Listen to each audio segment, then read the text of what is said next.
Allahu Akbar, Allahu Akbar, Allahu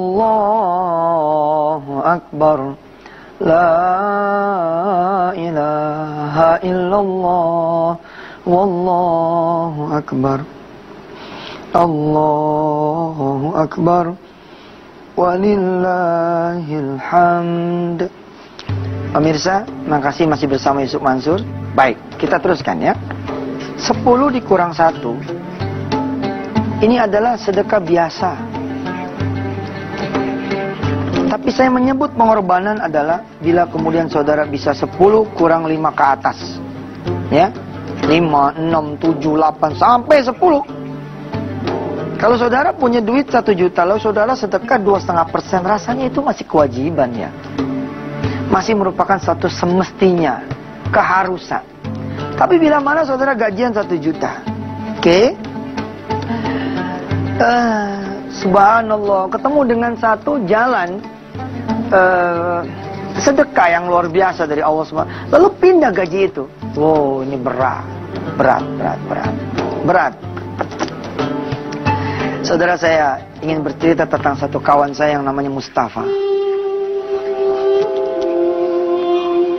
Mudah-mudahan Allah merahmati beliau.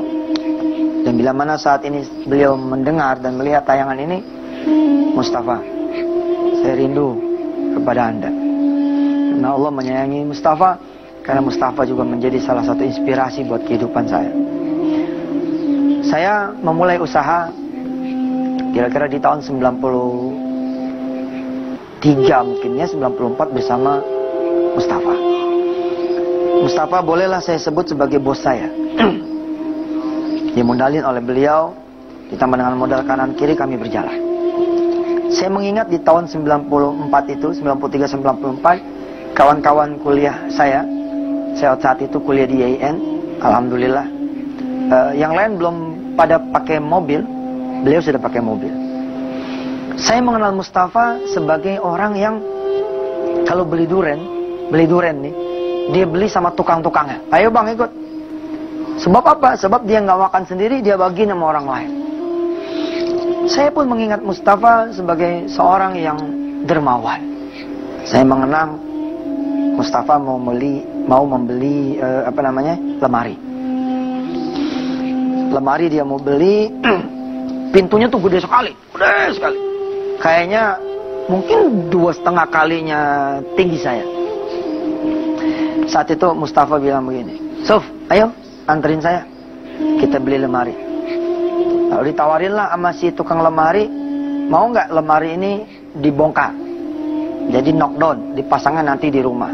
Tapi dengan gagahnya Mustafa bilang, nggak perlu, pintu saya lebih gede daripada lemari ini. Wow, ternyata pemirsa, begitu itu lemari udah dibawa ke rumahnya Mustafa, subhanallah, ternyata lemari itu masih lebih tinggi daripada pintunya. Saya dan Mustafa tertawa berdua bersama keluarganya. Wah, ternyata masih gedean lemari, emang gak boleh sombong kita jadi orang. Itu cerita beberapa waktu sebelum saya kemudian berpisah dengan beliau. Lama gak ketemu, saya mengenal beliau sebagai anak gusuran yang dapat miliaran rupiah. Di dekade tahun 90-an ya. Saya yang berdoa supaya rumah saya digusur, sampai sekarang gak digusur-gusur. Ya, kadang-kadang saya punya dosa sama nenek saya, sekarang sudah almarhumah. Waktu nenek saya masih hidup, saya berdoa, mudah-mudahan di rumah digusur ya. Saya di Jembatan Limang lumayan tuh. Oh, digusur kan banyak duitnya. Sampai sekarang gak digusur-gusur. Nah, Mustafa ini termasuk anak gusuran. Duitnya banyak. Pokoknya hidupnya di atas rata-rata kita orang dah gitu.